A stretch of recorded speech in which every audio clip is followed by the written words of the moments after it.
Hello all dear student, most welcome. I hope आप सभी अच्छे से होंगे। काफ़ी टाइम बाद मिल रहे हैं और आज हम जो वैकेंसी अपडेट लेकर आए हैं that is related to the government of Gujarat. और ये वैकेंसी है हमारे पास additional assistant engineer electrical branch students के लिए रहेगी। टोटल 200 वैकेंसीज है और ये वैकेंसी रिलेट करती है हमारे पास डिपार्टमेंट है Gujarat panchayat service selection board, जो गवर्नमेंट ऑफ गुजरात के अंडर आता है। हमारे पास इसके बारे में हम बात करने वाले हैं। इसमें हम कौन कौन से पॉइंट्स पे डिस्कस करेंगे, इसमें सबसे पहले देखेंगे वैकेंसी की इन्फॉर्मेशन क्या है, हमारे पास number of vacancies category wise कितनी अवेलेबल है, उसके बाद एग्जाम पैटर्न देखेंगे एंड दैट लास्ट में हमारे पास दो चीज़ें इंपॉर्टेंट रह जाती है। उस एग्जाम पैटर्न को फुलफिल करने के लिए सिलेबस को किस तरह से कवर किया जाए so that we get success in our exam. तो यहाँ पर इन सारे पॉइंट्स के बारे में हम डिस्कस करने वाले हैं। So let start. This is Amrit Vansh Jahangir, IAS qualified in electrical engineering branch having more than 13+ year experience. So यहाँ पर हमारे पास देखते हैं सबसे पहले वैकेंसी के information. As we know that कि हमने ऐसा बोला कि हमारे पास ये जो डिपार्टमेंट है Gujarat panchayat service selection board department है, इसमें टोटल 200 वैकेंसीज है across the Gujarat. Various cities में आप अगर इसका डिटेल एडवर्टाइजमेंट देखोगे तो वेरियस सिटी के अकॉर्डिंग भी जो है नंबर ऑफ वैकेंसी शो की गई है। ठीक है, यहाँ पर 5 ईयर के लिए, फर्स्ट 5 ईयर के लिए ये फिक्स पे मिलेगा, उसके बाद आपके पास इंक्रीमेंट रहेगा।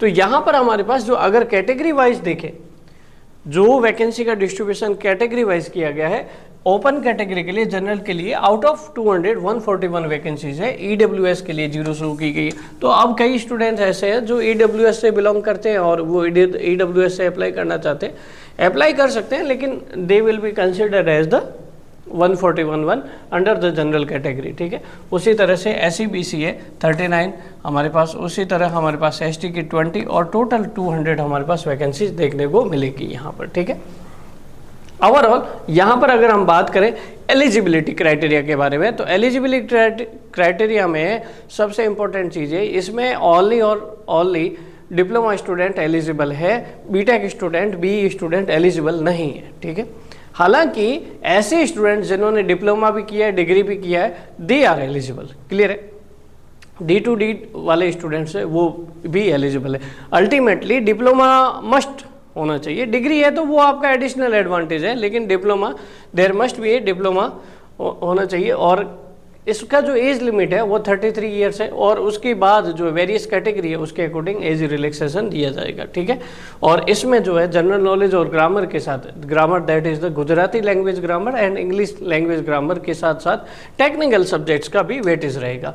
तो वो हम देख लेते हैं हमारे पास एग्जाम पैटर्न में किस पार्ट का कितना वेटेज रहने वाला है। ठीक है, ये हमारे पास एग्जाम पैटर्न है और इस एग्जाम पैटर्न में हमारे पास 5 पार्ट दिए हुए। टोटल जो है हमारे पास 200 मार्क्स का 3 आवर्स का पेपर होगा, कंप्यूटर बेस्ड टेस्ट होगा, ऑनलाइन टेस्ट होगा। ठीक है, हमारे पास यहाँ पर जो है general awareness and general knowledge का जो हमारे पास 35 मार्क्स का वेटेज है, उसका लैंग्वेज जो रहेगा गुजराती मीडियम रहेगा। इसके जो क्वेश्चंस है वो गुजराती लैंग्वेज में रहेंगे, हिंदी लैंग्वेज में या इंग्लिश में नहीं रहेंगे। ठीक है, उसके बाद Gujarati grammar itself Gujarati grammar है तो वो गुजराती लैंग्वेज में ही रहनी चाहिए, और इंग्लिश ग्रामर है तो वो इंग्लिश लैंग्वेज में ही रहनी चाहिए, ये सोचने वाली बात है ही नहीं।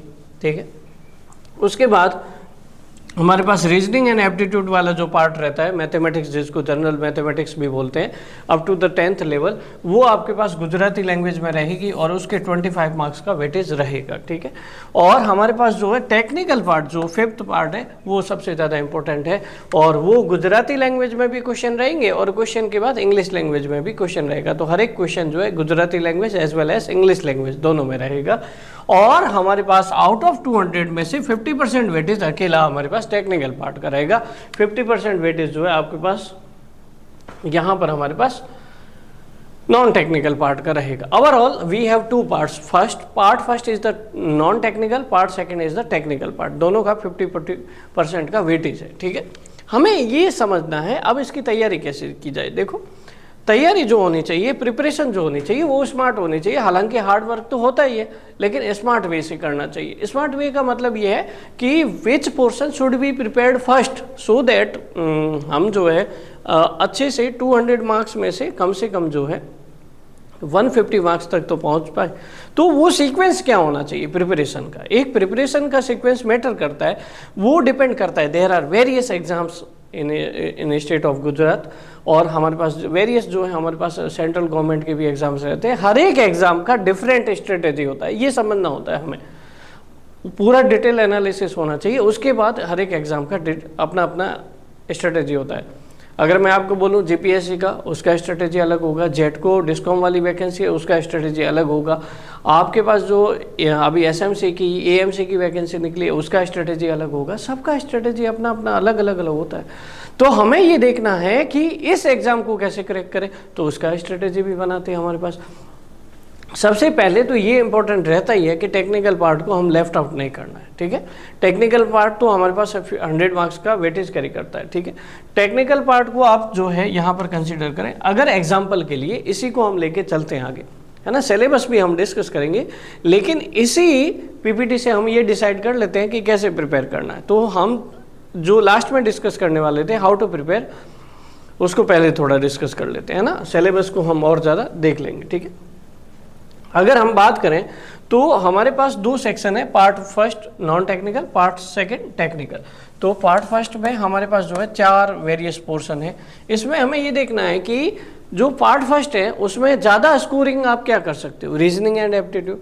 इंजीनियरिंग स्टूडेंट, डिप्लोमा स्टूडेंट्स के लिए मैथ्स पार्ट जो है वो थोड़ा स्ट्रांग होता है, तो हम रीजनिंग एंड एप्टीट्यूड में अच्छा स्कोर कर सकते हैं। तो नॉन टेक्निकल पार्ट में जब स्टार्ट करो आप रीजनिंग एंड एप्टीट्यूड से कर सकते हैं सबसे पहले, ठीक है। ये मैटर करता है कि आप पहले क्या पढ़ते हो।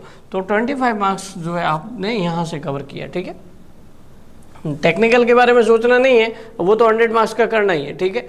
हमारे पास दोनों पैरेलल में लेना है। जैसे एग्जाम्पल के लिए आप जो है दिन में 4 घंटे पढ़ पाते हैं, मान लीजिए जॉब स्टूडेंट्स है, नॉन जॉब स्टूडेंट है तो वो 8-10 घंटा अपने हिसाब से पढ़ सकते हैं, ठीक है।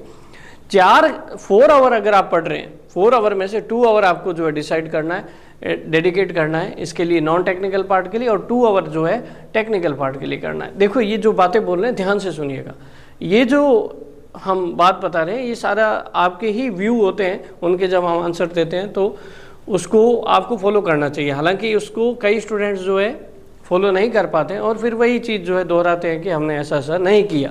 तो इसीलिए जो है अनुभव के आधार पर, एक्सपीरियंस के बेसिस पे आपको जो है इन चीज़ों को फॉलो करना चाहिए, ठीक है। हमें जो है दोनों पार्ट जो है वो डेली बेसिस पे, अगर 4 आवर को रेफरेंस ले, 2 आवर्स नॉन टेक्निकल पार्ट को देने, 2 आवर्स जो है टेक्निकल पार्ट को देने, ठीक बात। उसके बाद हमारे पास जो है नॉन टेक्निकल पार्ट में भी पहले क्या करना है, तो हमने अभी डिसाइड किया रीजनिंग एंड एप्टीट्यूड हम पहले करेंगे, ठीक है। उसके बाद गुजराती ग्रामर हम पहले करेंगे, क्योंकि हम पहले से ही पढ़ते आए हैं, पहले से लेकर 10वीं तक हमारे पास जो है गुजराती लैंग्वेज में पढ़ते हैं, तो it will be very easy topic for the Gujarati students, ठीक है। तो हमारे पास 25 मार्क्स का ही हो गया, ठीक है। 100 मार्क्स का तो हम लेके चलते ही हैं, ठीक है। 100, 125 और 20, ये हमारे पास हो गया 145। अब इंग्लिश लैंग्वेज में आपके पास बेसिक ग्रामर में सिनोनिम्स एंटोनिम्स वाला पार्ट रहता है, वो थोड़े से अच्छे क्वेश्चंस पूछे जाते हैं। अगर आपको ये बोर्ड जो है एनालिटिकल बेस, इसके नॉन टेक्निकल पार्ट को हम एनालिसिस करेंगे, उसमें किस टाइप के क्वेश्चंस देखते हैं वो हम आगे आने वाले पार्ट में आपको डिस्कस करेंगे, या फिर कोर्स में भी आपको जो है डिटेल से बता देंगे। तो यहाँ पर हमारे पास जो है इंग्लिश में आपके पास basic synonyms antonyms, error correction वगैरह, तो इंग्लिश जो है वो ज़्यादा बेहतर नहीं होती है, ठीक है। तो 145 मार्क्स को तो हम ठप्पा मान नहीं लेते हैं कि ये तो हमें करना है अच्छे से। इंग्लिश में सिनोनिम्स एंटोनिम्स याद करो, एरर करेक्शंस के वेरियस रूल्स हैं, अराउंड हम जो है 100 रूल्स मानते हैं, हमने कोर्स में करा भी रखा है, उसको ढंग से करो, ठीक है। उन रूल्स के अकॉर्डिंग आप जो है एरर करेक्शन को भी कर सकते हैं। फिर बाकी नाउन प्रोनाउन ये तो हमारे पास इजी रहता ही है, ठीक है, उसमें ज़्यादा दिक्कत नहीं। अब बात आती है ये जो सागर है, महासागर है, general awareness and general knowledge की। एक्चुअली जो स्टूडेंट से गलती होती है वो गलती क्या होती है, ये देखो जरा प्लीज़। इसका जो सिलेबस है general awareness and general knowledge का 35 मार्क्स का वेटेज है। अब मैं आपको जो बोलने जा रहा था वो आपको अब समझ में आएगा कि ये 35 मार्क्स के लिए, उसको गेन करने के लिए हमें कितना पढ़ना है। हमें इसमें टेक्निकल से 2 गुना ज़्यादा पढ़ना है इस 35 मार्क्स के वेटेज के लिए, जिसमें हमारे पास आप देखो ध्यान से, वापस जनरल मेंटल एबिलिटी और जनरल इंटेलिजेंस इन्होंने डाल दिया, रीजनिंग एप्टीट्यूड वाला पार्ट। हिस्ट्री इंडिया की भी पढ़नी है और गुजरात की भी पढ़नी है। इंडिया का कल्चरल आर्ट्स एंड कल्चर पढ़ना है और गुजरात का भी पढ़ना है, जियोग्राफी इंडिया का भी पढ़ना है और गुजरात का भी पढ़ना है, कुछ छोड़ा नहीं है इन्होंने। हिस्ट्री और इकोनॉमी भी आएगी, देखना इंडियन इकोनॉमी आएगी आपके पास। उसके बाद जो है स्पोर्ट्स का जो करंट अफेयर से रिलेटेड होता है वो पढ़ना है आपको, पॉलिटी और कॉन्स्टिट्यूशन ऑफ इंडिया, और उसमें पंचायती राज, हालांकि पंचायत का एक लेक्चर अलग से आ जाता है, पंचायती राज की जो स्कीम्स होती है उसके हिसाब से जो है वो पंचायती राज वाला भी आपको देखना है। तो इसमें ये ज़्यादा इंपॉर्टेंट रहता है, पंचायती राज वाला, पॉलिटी वाला पार्ट इंपॉर्टेंट। तो आप इस नॉन टेक्निकल पार्ट में पहले पॉलिटी कर सकते हैं, ठीक है, ये थोड़ा ध्यान रखिएगा। उसके बाद ये जो हमने स्टार मार्क किया है, वेलफेयर स्कीम्स के बारे में आपसे ज़्यादा क्वेश्चंस बनेंगे, ठीक है। हमें इसमें भी सेलेक्ट करना है, ऐसा नहीं जियोग्राफी के पीछे पड़ जाए भाई साहब, ये बहुत ज़्यादा टाइम खा जाएगा, हिस्ट्री, जियोग्राफी और आपके पास आर्ट एंड कल्चर। हालांकि ऐसे स्टूडेंट्स जो नॉन टेक्निकल की प्रिपरेशन करते हैं उनके लिए तो एक्स्ट्रा बेनिफिट है, ठीक है। मैं ऐसा नहीं कह रहा कि उनके लिए चैलेंजिंग पार्ट क्या रहेगा, टेक्निकल पार्ट रहेगा। ऐसे स्टूडेंट्स जिनका जो इंजीनियरिंग और डिप्लोमा के बाद नॉन टेक्निकल की प्रिपरेशन में चले गए और अभी उनके लिए अपॉर्चुनिटी है कि हमारे पास ऐसा वैकेंसी है जिसमें 50% नॉन टेक्निकल पार्ट है और 50% टेक्निकल पार्ट है, तो उनको चिंता करनी है टेक्निकल को कैसे स्ट्रॉन्ग किया जाना चाहिए, ठीक बात है, उसके बारे में भी हम बात करेंगे, ठीक। तो यहाँ पर हमारे पास जो ये जो अभी एनालिसिस बता रहे हैं, हम ये एज्यूम करते हुए देख रहे हैं कि हमारे पास नॉन टेक्निकल पार्ट भी इंप्रूव करना है और टेक्निकल पार्ट भी इंप्रूव करना है। तो these topic must be selected in carefully and smarter way, clear. तो हमारे पास ऐसा नहीं है कि इस इतने बड़े सिलेबस को आप करेंगे, हालांकि इसके शॉर्ट क्लासेस भी हमने आपके कोर्स में इंक्लूड किए हैं जिससे शॉर्ट में फटाफट कवर हो जाए, वो क्लासेस भी आप देख सकते हो।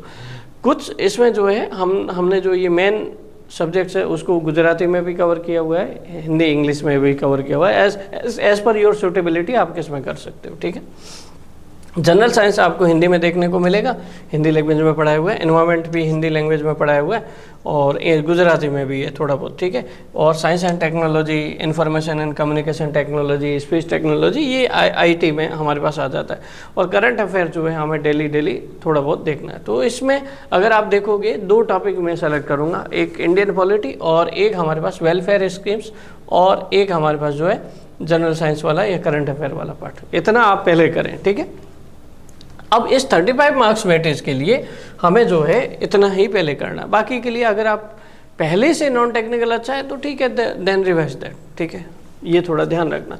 तो हमारे पास सिलेबस कवर करना और उसको रिवाइज करना, उसके बाद टेस्ट सीरीज देना, ये एक बड़ी टास्क है और उसको सिस्टमेटिकली फॉलो किया जाना चाहिए।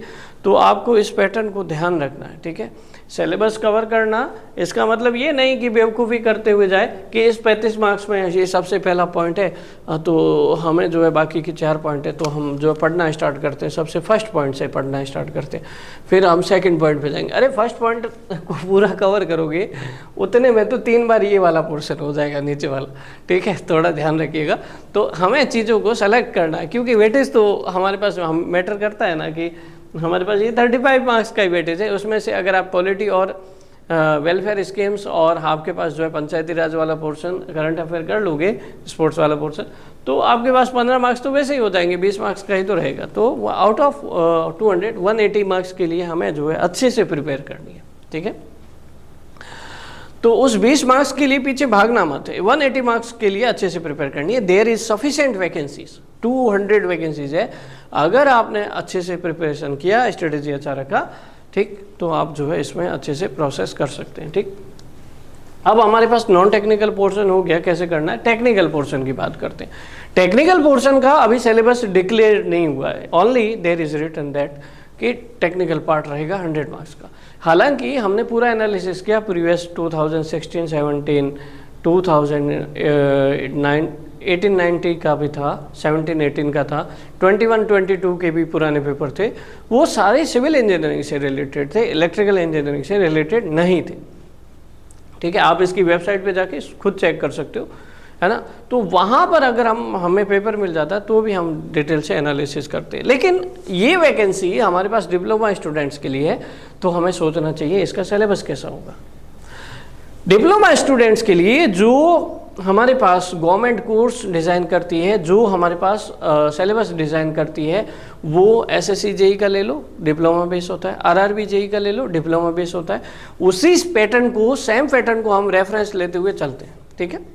क्यों लेके चल रहे हैं उसका वैलिड रीज़न है, बिकॉज हमारे पास डिप्लोमा स्टूडेंट से जो टॉपिक होंगे वो बेसिक इलेक्ट्रिकल से रिलेटेड होंगे, मशीन पावर सिस्टम से रिलेटेड होंगे, हमारे पास मेजरमेंट के कुछ बेसिक्स टॉपिक रहेंगे, यूटिलाइजेशन के कुछ टॉपिक रहेंगे, बेसिक इलेक्ट्रॉनिक्स के टॉपिक रहेंगे, एंड हमारे पास जो है एक हमारे पास लास्ट में जो वेल्डिंग वाला पार्ट है वो रहेगा, एस्टिमेशन एंड कॉस्टिंग वाला पार्ट रहेगा। ठीक है, तो सबसे पहले तो चाहे दुनिया का कोई सिलेबस आएगा आपका, अगर सिलेबस नहीं आए तो सारे आउट ऑफ 190 क्वेश्चन तो आपको इसी सिलेबस से देखने को मिलेगी। ठीक है, अगर सिलेबस आ जाए तो और बढ़िया बात है, उसको हम अपडेट कर देंगे। ठीक है, लेकिन अभी इसी सिलेबस को रेफरेंस लेते हुए हमें आगे बढ़ना है। सिलेबस क्या है? बेसिक कंसेप्ट तो हर जगह काम आएगा। ठीक है, बेसिक कंसेप्ट में हमारे पास रेजिस्टेंस, इंडक्टेंस, कैपेसिटेंस, इनके फैक्टर्स, वो करंट, वोल्टेज, पावर, एनर्जी क्या होता है, इनकी डेफिनेशंस मालूम होनी चाहिए। उसके बाद various circuit loss, nodal mesh analysis करने के लिए केसीएल केवीएल का मालूम होना चाहिए, वो क्वेश्चंस बनते हैं। मैग्नेटिक सर्किट, जो आप मशीन को स्टार्ट करते हो तो जब इलेक्ट्रिकल मशीन पढ़ते हो तो उससे पहले आपको मैग्नेटिक सर्किट का बेसिक नॉलेज होना चाहिए। ठीक है, उसके बाद इलेक्ट्रोमैग्नेटिक इंडक्शन, एसी फंडामेंटल्स, हमारे पास आरएमएस वैल्यू, एवरेज वैल्यू, और साथ में sinusoidal wave, square wave, DC wave, ये किस टाइप की वेव्स होती है, उनकी हम जो है कैलकुलेशन कैसे करते हैं, फेजर डायग्राम्स कैसे बनते हैं, है ना, स्टडी स्टेट एनालिसिस कैसे करते हैं, वो सारे हमारे पास इस बेसिक कंसेप्ट में क्लियर होते हैं।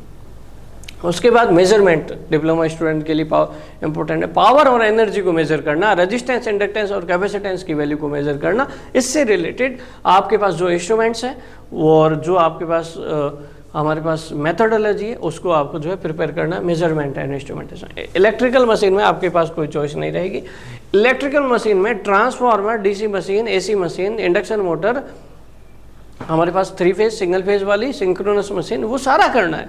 बिकॉज हमारे पास इलेक्ट्रिकल मशीन और पावर सिस्टम जो यहाँ पर अच्छा वेटेज करेगी। पावर सिस्टम में भी itself generation, transmission, distribution, utilisation, ये सारा पार्ट है। यहाँ पर एस्टिमेशन एंड कॉस्टिंग, जो लाइटिंग स्कीम्स होती है, वेरियस रूल्स होते हैं, है ना, ये आपके रहेंगे। इंडियन इलेक्ट्रिसिटी रूल्स है, ये आपके सिलेबस में रहेंगे, हालांकि हम उसको भी ऐड कर देंगे ऑन योर डिमांड। ठीक है, यूटिलाइजेशन में एल्यूमिनेशन वाला पार्ट जो है वो रहेगा, हीटिंग वेल्डिंग वाला पार्ट रख सकता है। कई जो है एग्जामिनर जो है इसको सिलेबस में रखते हैं, हीटिंग वेल्डिंग वाले पार्ट को, कई को हटा देते हैं। ठीक है, और बेसिक इलेक्ट्रॉनिक्स वेरियस क्या होते हैं, बीजीटी डायोड क्या होता है, उससे एम्पलीफायर कैसे बनाते हैं, उनको ऑपरेटिंग रीजन्स कैसे होते हैं, उसके बारे में आपको बेसिक्स नॉलेज होना चाहिए। मॉसफेट, एफईटी क्या होते हैं, इसके बारे में। तो मोटा मोटा ये सिलेबस आपका रहने वाला है। ठीक है, वी आर एज्यूमिंग दैट कि ऐसा सिलेबस रहेगा। ठीक, तो हमारे पास आउट ऑफ 200 मार्क्स में ये सिलेबस टेक्निकल वाला अगर आप रिदम वे से करें तो इसी सीक्वेंस में करना है। पहले बेसिक कंसेप्ट करना है, जैसा दिया हुआ है 1 2 3 4 5 6 7 पोर्शन, 7 सेक्शन दिए हुए हैं, ये हमें करने हैं। ठीक है, अब हम बात करते हैं एक हमारी जो 4 घंटे की जर्नी है, अगर 4 आवर डेली पढ़ते हैं तो उसमें हम कैसे प्रिपेयर करें, है ना, उसमें हमें प्रिपेयर सेल्फ लेवल से कैसे करना है। एक अच्छा कोर्स या फिर अच्छी स्ट्रेटेजी जो होती है वो हमेशा क्या कहती है, हम अभी तक ये डिसाइड कर चुके हैं कि हमें पैरेलल में लेके चलना है, part 1 non technical, part 2 technical, दोनों को पैरेलल में लेके चलना है। ठीक बात, लेकिन जब हम कोई टॉपिक करते हैं, जैसे कई स्टूडेंट्स के कॉल आते हैं तो वो ऐसे बोलते हैं कि सर हमने कर लिया, सिलेबस कर लिया, समझ में आया, बहुत अच्छे से समझ में आया, लेकिन अब पूरा सिलेबस करने के बाद ऐसा लग रहा है कि अब कुछ याद नहीं है, या फिर कुछ ऐसा कॉन्फिडेंस नहीं आ रहा है ना। जब हम पूरा सिलेबस भी कर लेते हैं फिर भी कॉन्फिडेंस नहीं आता, तो ऐसा क्यों होता है? ऐसा उसके सॉल्यूशन के लिए आपको डेली रिवीजन ऐड करना है। क्या ऐड करना है? Daily revision. तो आपको जो है एक बात ध्यान रखनी है, 4 घंटे या 4 घंटे में से एक आधा घंटा या हाफ एन आवर या 1 आवर जो आप एडिशनल ऐड करने की कोशिश करो। जब सुबह उठते हो या रात को जब सोते हो तो try to revise every concept, previous concept का रिवीजन करो, फिर आगे बढ़ो। ऐसा चलता जाएगा तो जब आप पूरा सिलेबस करोगे, हर एक का रिवीजन आप डेली कर रहे हो, आगे बढ़ रहे हो, तो आपको जो है फाइनल जब पूरा सिलेबस हो जाएगा तो कॉन्फिडेंस आ जाएगा। ये इस क्वेश्चन का जवाब है जब स्टूडेंट बोलते हैं कि सर कॉन्फिडेंस नहीं आ रहा है। पहली बात।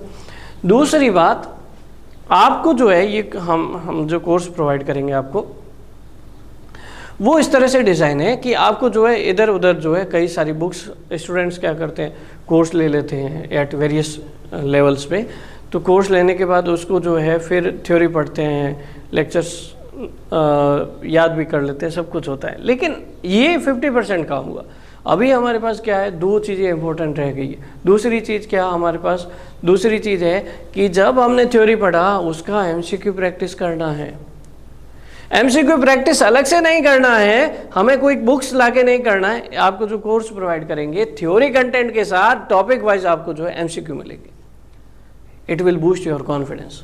जो बोलते हैं बच्चे कि कॉन्फिडेंस नहीं आ रहा है, तो आपको कहीं नहीं जाना है, सारा जो कंटेंट इसी के साथ रहेगा, कोई बुक नहीं पढ़नी है, एवरीथिंग इज देयर, ठीक है।